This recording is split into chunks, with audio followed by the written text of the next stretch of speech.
Bienvenidas, bienvenidos a esta transmisión. Ustedes no lo saben porque, pues evidentemente esto no lo vamos a dejar en el video, pero nos ha pasado cualquier cantidad de cosas, así que esta entrevista es muy especial porque vamos a hablar de un deporte que nos apasiona a muchas personas, pero también muy especial porque contra todo estamos aquí reunidos este día para hablarles de un libro maravilloso, ya sea que les guste el fútbol o no les guste el fútbol.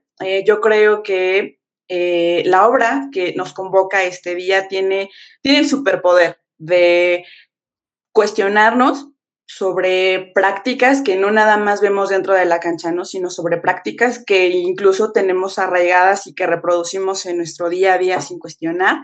Me emociona mucho porque vamos a conversar con dos personas increíbles. Ellos son Paulina Chavira y Tito Garza Onofre, quienes me acompañan en el otro extremo de la pantalla.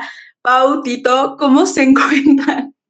Muy felices de estar aquí contigo, Cari, con toda la gente que sigue, lee más y que pues la verdad, como bien lo dices, creo que hoy hemos ido contra todos los pronósticos y aquí estamos en esta entrevista que la verdad nos emociona muchísimo y gracias por tus palabras para otro fútbol posible. Sí, esta es como, yo soy de Toluca, pues es un amor que no me he cuestionado, entonces esta es como una especie de remontada a Toluca Necaxa en el 94, así que venga. Muy bien, muy bien. Bueno, pues esta tarde, este día, esta noche, según la hora a la que nos vean, vamos a platicar sobre Otro Fútbol Posible, un libro que también se suma a esta producción editorial que vemos, evidentemente por esta época premundialista que se acerca, pero me parece que a diferencia de otros mundiales, los libros que también nos están llegando tienen como objetivo cuestionar de pronto, ¿no? ¿Por qué nos gusta el fútbol? ¿Por qué de pronto nos sumamos a gritos que en el momento de arrojo, cuando a nuestro equipo le cometen alguna falta, pues nos sentimos, ¿no? Con todo el derecho de gritar, pero además sobre muchos otros temas. Cuéntenos, ¿qué originó este libro? ¿Cómo llegaron ustedes a plantear la idea de Otro Fútbol Posible? Claro que sí. A ver, tenemos que iniciar diciendo que es la pasión que nos une. La verdad que yo estoy desde la justicia, desde el derecho, soy profesor en la UNAM. Paulina es lingüista, es comunicadora, es todo. Eh, y la verdad que hablando y descubriendo nuestra pasión en común, dijimos cómo podemos encontrar algo que una, ¿no? Y lo cierto es que el fútbol contemporáneo, el fútbol moderno, pues si algo tiene es componentes de injusticia y de violencia que hemos normalizado históricamente a través del lenguaje, a través de las reglas, a través propiamente de instituciones, ¿no? Y en ese sentido el libro es, así lo planeamos, el fútbol nos encanta y es por nuestra principal pasión, y en ese sentido, por más que nos gusta, pues hay cosas que están mal, ¿no? Hay cosas que uno termina en todos los aspectos, dentro de la cancha, fuera de la cancha, los patrocinadores, las camisetas que parecen más bien páginas de la sección amarilla, lo que cuesta un boleto, el grito homofóbico, el racismo, en fin, todo lo que está mal y sin embargo cuando rueda la bola parecería que existe un paréntesis de la vida social. Entonces el libro lo estructuramos de manera muy sencilla en dos partes. La primera, todo lo que está mal, todo, Lo todo que no nos gusta. lo que no nos gusta, todo muy atravesado por la violencia, por la injusticia. Y la segunda, si es el deporte más popular del mundo, si es un deporte que mueve masas, millones, etcétera, etcétera, debe haber gente que está haciendo las cosas bien, ¿no? Entonces es un trabajo de investigación de índole comparativo para ver propiamente buenas prácticas, ejemplos concretos o simple y sencillamente imaginar, elevar la vara de cómo podemos tener un fútbol más humano, menos injusto y menos violento. ¿Y por qué plantear un título como otro fútbol posible y no optar por, no sé, por un fútbol necesario, ¿no? ¿Cuál es el matiz que también encuentran entre uno y otro? A ver, yo creo que porque tiene mucho que ver con que existe esa posibilidad, o sea, ahí está ese fútbol que podemos vivir, justamente lo vimos a través de estos diferentes ejemplos que compartimos en la segunda parte del libro, en el segundo tiempo, en donde pues sí, vemos que hay, no sé, como algunas, pues muchas acciones muy creativas, ¿no? Que creo que son parte también de la gente que ama el fútbol, de la gente que está involucrada en el fútbol, y que pues a lo mejor no las vemos porque no, ni siquiera nos hemos cuestionado todo eso que ponemos en la primera parte, ¿no? Entonces, el saber que hay esa posibilidad también creo que nos convoca a una, pues, concientización de cómo vivimos el fútbol y también que hay mucho que podemos cambiar desde nuestro lado, ¿no? O sea, creo que también no es algo que tiene que hacer la FIFA o algo que tiene que hacer la Federación Mexicana de Fútbol solamente, ¿no? O sea, es algo que creo que hay muchas partes involucradas, ¿no? La afición, los medios de comunicación, la liga, la federación, la FIFA, las marcas, ¿no? O sea, creo que hay muchos actores que tendrían que tomar conciencia y obviamente desde ese momento decir, bueno, existe esta posibilidad de lo que podemos cambiar y creo que por ahí es por donde va. Creo que, y aquí voy a hablar por mí, no sé si Tito coincida, sí me parece que es necesario ese otro fútbol, pero creo que antes de eso necesitamos como convencer a la gente de que existe esta posibilidad de vivir el fútbol de una manera sin violencia, sin homofobia, sin machismo, sin discriminación, ¿no? O sea, sí existe, eso sucede, ¿no? Y no es algo extraño, no es algo que nos estamos inventando hoy y estamos aquí viviendo en la utopía, sino que esto evidentemente pasa. Y esa es la intención también de este trabajo, ¿no? El mostrar que existe esta posibilidad y que en gran parte depende de cada persona involucrada y de cada institución involucrada en el fútbol, hacerla posible. No, totalmente, Karina. O sea, nomás sí, de acuerdo, suscribo lo que dice Paulina. No sé, tú sabrás más y andarás más metida por época mundialista, pero hay una cierta literatura de fútbol que termina racionalizándolo, ultra racionalizándolo, que termina siendo idílico, ¿no? Y la trampa, la gesta heroica y los partidazos es un componente que naturalizamos, ¿no? Porque ya estás idealizando un deporte que tiene unos componentes de mercado, de espectáculo, que en ocasiones están mal, y hay que decir que están mal. Entonces el libro es muy realista, en un horizonte de decir, esto sucede, esto es posible, y no necesitas ni una reforma legal, no necesitas ni refundar a toda la federación, necesitas creatividad, imaginación, un horizonte ético, y sobre eso queremos que sea un libro muy realista, porque también eso lo hablamos mucho con Paulina. No vamos a cambiar el fútbol moderno con un libro, ¿no? En absoluto, y más el fútbol de ahora, que sí está muy, muy problematizado, ¿no? El problema es que no podemos seguir normalizando, ni idealizándolo, ni haciéndonos de la vista gorda. Entonces, creo que ese es uno de los aportes de este libro. Ya nos dirás tú y nos dirá el público, pero sí queremos ser muy conscientes de que es un libro realista, con los pies en la tierra, y de lo que se trata es de aportar pequeñas acciones individuales, un horizonte ético, para poder seguir construyendo un fútbol más humano y menos injusto.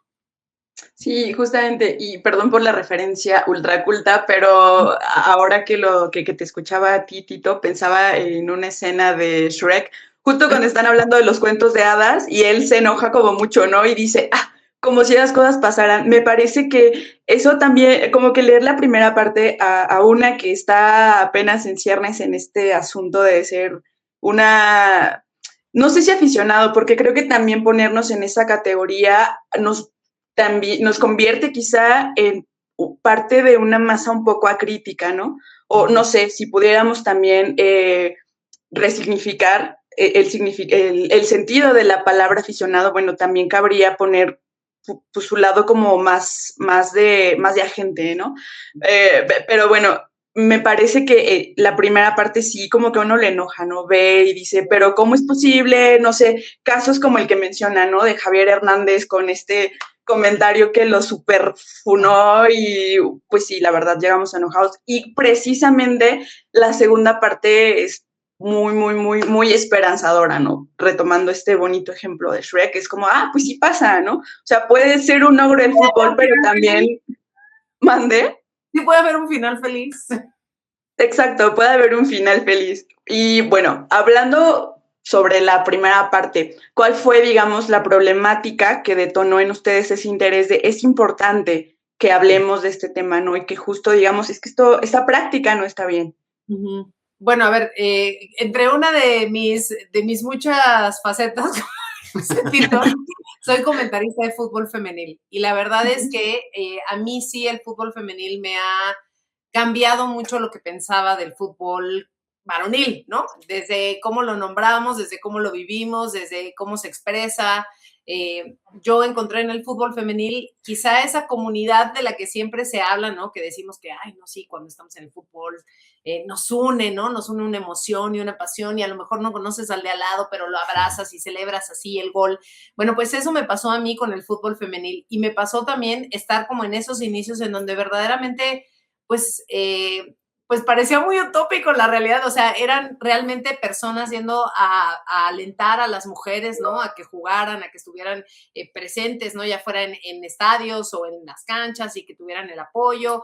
Y entonces, pues era un ambiente también muy lindo estar yendo a los estadios, muy familiar, ¿no? O sea, esta parte de poder llegar a un estadio sin sentirte insegura, o sea, yo creo que pocas personas pueden entender lo valioso que es decir, puedo irme al estadio hoy yo sola y sé que no me va a pasar nada, ¿no? Y me puedo ir a una América Pumas y puedo ir con mi playera del América al Estadio Olímpico Universitario y no voy a correr ningún peligro. O sea, creo que, o sea, esa normalización que tenemos con el varonil, pues en el femenil era una sorpresa llegar y decir, oye, esto sucede, ¿no? Y obviamente creo que ahí el contraste fue ya como muy evidente entre lo que sucede en el fútbol varonil y lo que sucede con el fútbol femenil. Que hay que decir que el fútbol femenil cada vez se está pareciendo más al varonil. Y yo creo que justamente siendo una apasionada del fútbol femenil, promotora y que me encanta lo que sucede en nuestra liga, ¿no? Que es una de las ligas más importantes que hay en el mundo. Pues sí, creo que a mí sí me empezó a preocupar esta parte, es decir, no podemos seguir adoptando estas prácticas sin siquiera cuestionarlas, ¿no? Sin decir, oye, ¿por qué estamos adaptando esta violencia que ni siquiera estaba aquí? O sea, no era algo que fuera una práctica que sucediera en esta liga y pues obviamente eso viene también de lo que sucede en el varonil y que creo que nos hace falta esa reflexión a todas las personas que nos gusta el fútbol, ¿no? Porque bueno, tarde que temprano vemos fútbol varonil o vemos fútbol femenil y ahí creo que es una de esas de esos cuestionamientos que nos tenemos que hacer, ¿no? Entonces, por mi lado ahí surgió, ahora que Tito cuenta y su hija. A ver, uno crece viendo fútbol y uno crece viendo escenas que no debería de ver, ¿sabes? O sea, y las normaliza porque cree que eso es lo normal, ¿no? Y salir del estadio con la ristra de vasos así y que tu humor dependa y la cena familiar o el domingo familiar esté marcado por cómo haya quedado de tu equipo, no está bien, ¿eh? Es un juego de terminaciones, pero vale la pena echarle una reflexión, vale la pena echarle una pensada sin un afán utópico, sin un afán edulcorado. El fútbol es lo que es un momento histórico en donde es un reflejo de la sociedad que tenemos. Si la sociedad tiene problemas de desigualdad, si la sociedad tiene problemas con la migración, el fútbol va a verse ahí reflejado, ¿no? Y como vivimos en una sociedad violenta y en una sociedad marcada por la desafección, parecería que el fútbol nos da muchas alegrías y esas alegrías nos permite discriminar, ser violentos, tal. Entonces, no sé, es la oportunidad que tengo de conjugar mi trabajo en torno a la justicia con mi pasión y fue una muy linda coautoría hacerlo con Paulina porque, pues eso, ayuda a ver otros ángulos que uno históricamente ha normalizado. Sí, uno de las perspectivas que también mencionan en el libro es el papel que tienen los medios de comunicación, ¿no? Mencionan el caso tristemente célebre de esta comentarista deportiva a la que eso, ¿no? Ponen como anunciante de los patrocinadores mientras sus compañeros varones están pues haciendo los comentarios deportivos y ellos justo se permiten leer, ¿no? Estos comentarios que tienen que ver con el físico de la comentarista. En ese sentido, me gustaría que nos contaran un poquito de qué modo, ya sabemos que a veces parece un poco utópico, pero para empezar, ¿de qué modo los medios de comunicación podrían ser convencidos, ¿no? Ustedes también proponen que haya un manual de uso del lenguaje, de prácticas, ¿no? Que equilibren un poco más a los comentaristas varones y a las comentaristas mujeres. cómo hacer esa comunicación, esta otra comunicación deportiva posible. Pues mira, yo creo que la primera es hacerla consciente, ¿no? Porque muchas veces sucede dentro de las transmisiones y nadie se percata de que está sucediendo esta cosificación de la mujer o esta pues, sexualización, ¿no? No nada más de las comentaristas o de las mujeres que están involucradas, por ejemplo, en el mundo deportivo, sino de las mismas futbolistas, ¿no? De las mismas atletas. Entonces, creo que ahí, pues lo que creo que nos hace falta siempre a todas las personas, el tener una formación constante, el tener cursos de perspectiva de género que a mí me parece que son súper necesarios, ¿no? Y que hay veces en las que los mismos medios de comunicación no quieren tomarlos porque dicen, ay, no, eso qué, eso ya, ¿no? O ya tomamos uno, ya con eso es suficiente, ¿no? Y la realidad es que no es suficiente, ¿no? Y lo que yo recuerdo que en algún momento estuve conduciendo el podcast de Reforma, ¿no? Que tenía Reforma y Spotify, que se llama El Café de la Mañana, y en ese entonces recuerdo que hubo una plática sobre esto, ¿no? Y que debía haber un curso de perspectiva de género, y una de mis sugerencias, por ejemplo, era que ya que tomabas el curso de perspectiva de género, parte de ese curso de perspectiva de género era ver realmente cómo lo estabas aplicando en la cobertura, ¿no? Porque una cosa es que yo venga y te dé como la teoría, pero ya en la práctica realmente cómo se estaba poniendo en ejercicio y pues había mucha reticencia a eso, ¿no? O sea, no nos gusta quienes estamos en medios de comunicación en gran parte que nos cuestionen, ¿no? Porque, ¿por qué nos van a cuestionar? Esto es lo que hemos hecho durante tanto tiempo. Y yo sí creo que esta es una cuestión que tenemos que ir educándonos, que tenemos que seguir formándonos, actualizándonos todo el tiempo, porque hay cosas que cambian, ¿no? Y a lo mejor muchas prácticas que antes hacíamos normalmente, ¿no? Y que nos parecía de lo más no sé, en sí, natural, pues de repente, afortunadamente decimos, oye, creo que esto no está bien, ¿no? O sea, creo que este tipo de cobertura no funciona, creo que hay que dar otro tipo de información sobre, o sea, yo lo pienso mucho en el fútbol femenil, ¿no? O sea, tú piensa nada más, Cari, ¿cuántas veces has visto una portada de un medio de comunicación en donde se hable de los logros del fútbol femenil? O déjate de los logros, o sea, que se hable, que eso sería lo ideal, que se hable de un partido cualquiera, ¿no? O sea, del que sea, así como vemos un empate entre Puebla y Mazatlán, varonil, pues que veas tú también cómo le ganó Mazatlán, que todavía existe por ahora, pero ya está, bueno, ya se despidió, pero pon tú que Mazatlán le ganara a Puebla, ¿no? Mazatlán femenil que tuvo una excelente temporada de cierre, eso quién lo sabe, o sea, si no estás metida en el fútbol femenil, es muy difícil que lo sepas porque los medios de comunicación tradicionales pocas veces dedican el espacio que le dedican al varonil, ¿no? Entonces, desde esas cosas hasta, pues, obviamente, las imágenes que se ponen, ¿no? O sea, seguimos encontrándonos medios de comunicación cada vez son menos la realidad, pero, por ejemplo, mucha generación de contenido del físico de las jugadoras, porque generan muchísimos clics. Y entonces hay gente que se dedica a grabar a las jugadoras mientras están entrenando para subirlo a TikTok y entonces tener un chorro de me gusta, ¿no? Entonces, creo que desde ese tipo de prácticas funciona y además esto creo que es una recomendación, no nada más para los medios de comunicación tradicionales, sino para este otro medio de comunicación ahora que es la generación de contenido en redes sociales, ¿no? Que también es muy importante que empecemos a cuestionar un poquito más de lo que estamos viendo en redes sociales con la generación de contenido, pues que obviamente es vastísima y diversa. Bueno, pues también me parece que tendría que haber ahí una reflexión de qué es lo que estamos promoviendo ahí, ¿no?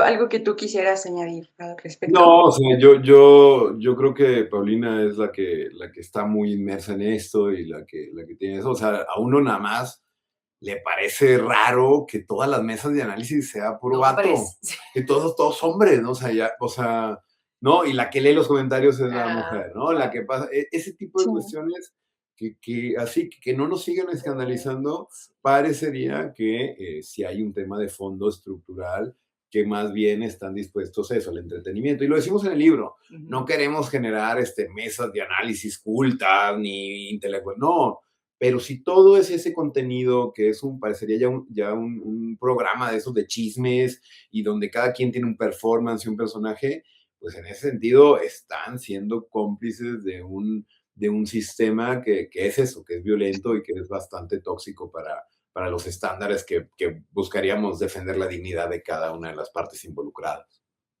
Sí, en el libro también hablan acerca de la tecnologización, ¿no? Y de cómo este uso quizá un poco excesivo de la tecnología también empieza a estandarizar el juego y por lo tanto esta genialidad o estas jugadas sorpresivas en el campo pues ya se vuelven cada vez como más raras, ¿no? Sin satanizar el uso de estos avances en la ciencia deportiva.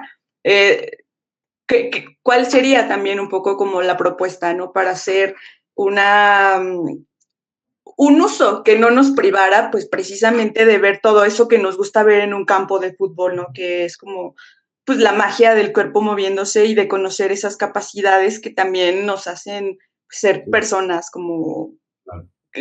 extraordinarias. Quizás suena Sí, muy No, pero es real, es dramático el real. adjetivo, pero ajá. A ver, ni somos tecnófobos ni tampoco entusiastas del progreso por el progreso mismo, ¿no? Yo creo que el libro está muy focalizado en un equilibrio, en los puntos medios, en encontrar cierta mesura en eso, ¿no?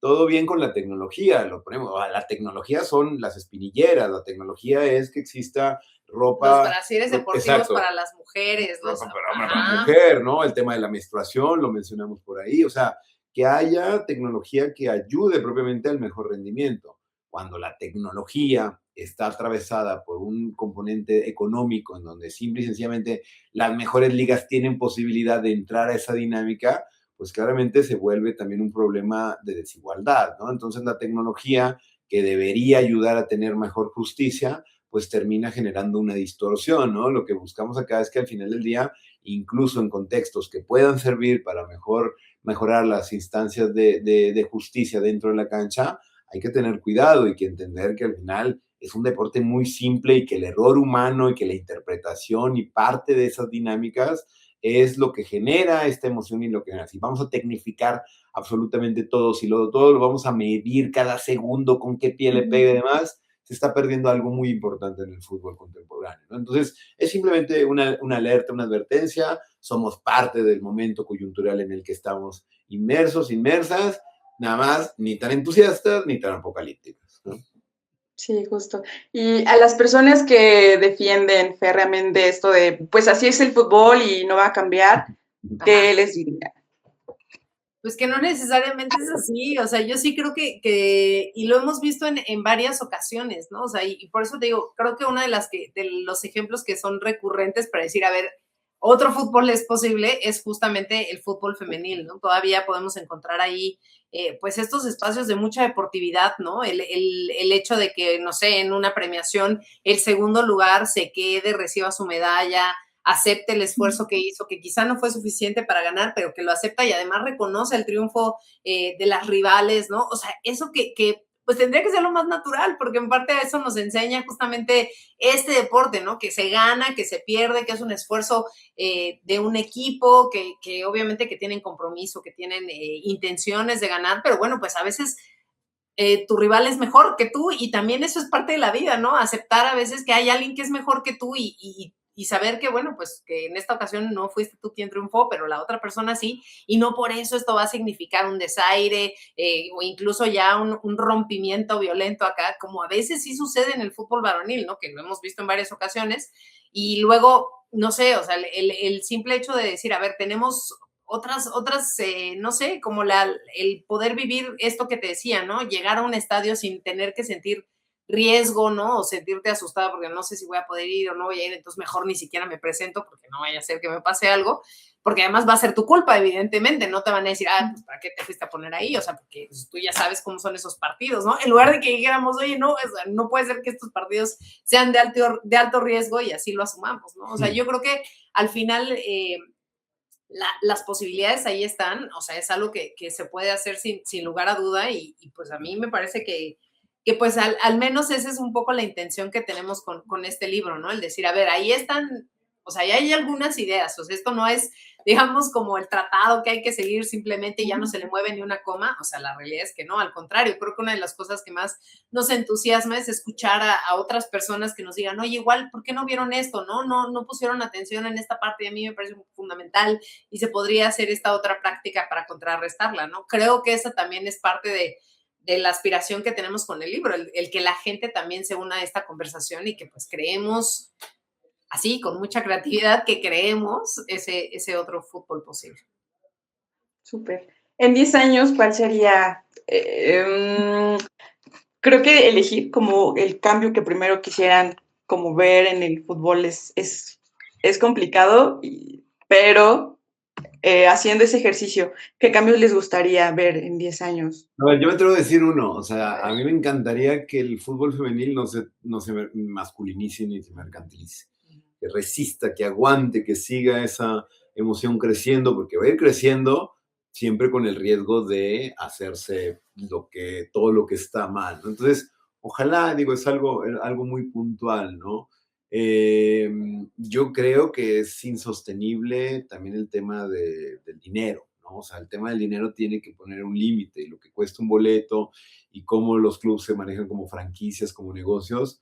Yo creo que lo mencionamos en el libro, un capítulo un poco jurídico, pero una rama del derecho se está surgiendo desde hace años, que es el derecho administrativo global, que se tiene que encargar de regular a esas entidades que no son estados, que no son empresas, que son otra cosa, que son como la FIFA, son organismos que aunque no tienen un anclaje a un estado, tienen más poder que los propios estados, ¿no? Entonces, si vamos generando legislación, normatividad, algunas reglas, y por eso tantos escándalos de corrupción, porque son organismos que pueden pasar un poco desapercibidos, ¿no? Entonces, ojalá que la evolución del derecho, que la evolución propiamente del sistema económico capitalista tenga la posibilidad de entrar en una dinámica de no seguir fomentando esas prácticas, pero una carta de buenos deseos. Yo te digo una muy puntual, que en 10 años, o sea, lo del grito homofóbico ni siquiera es un tema. Eso para mí sería un verdadero logro, o sea, el que la gente entienda realmente que esto es una cuestión de homofobia, ¿no? De discriminación, y que por eso dejen de gritar o de lanzar ese grito durante los partidos como reprimenda, ¿no? Como ganas de mostrar ya ahora, ya no es ni siquiera para asustar, ¿no? Era lo que, para amedrentar al portero rival, ¿no? O sea, es realmente una cuestión de mostrar tu desacuerdo, tu rechazo, ¿no? A lo que está sucediendo, ¿no? Con el equipo, con la selección, con lo que sea, y creo que sí entender que no va por ahí, ¿no? Que hay otras formas, igual si tú quieres mostrar tu desacuerdo, pues no vayas a los estadios, ¿no? No contribuyas a ese negocio, y ahí sí la gente que van a empezar a tomar decisiones, porque obviamente si no hay todo este mercado que sabemos que existe y que también tiene mucho que ver con esa regulación que tendría que existir en la cuestión de mercantilización, pues evidentemente ahí vas a tener más poder que el estar, además, discriminando nada más para mostrar tu rechazo, ¿no? O sea, creo que lo entienda la afición, que lo entiendan los medios de comunicación. A mí me parecería que ese sería un logro espectacular. Buenísimo. Paulina Chavira, Tito Garza, ¿algo que quisieran añadir para finalizar esta entrevista? Estamos, quizás solo recordar que otro fútbol es posible, quizás recordar que no todo debe ser pasión, no todo debe ser mundial, que hay una componente de razón, de límite ético al respecto. Y pues que ojalá también contribuyan a la conversación. Nos encantará conocer cuáles son sus ideas creativas también para hacer este otro fútbol posible. Y ya saben que pueden encontrar otro fútbol posible en la sucursal que les quede más cerca de librerías Gandhi. Léanlo, comenten, pongámonos creativos dentro y fuera de la cancha. Exijamos y hagamos posible otro tipo de fútbol.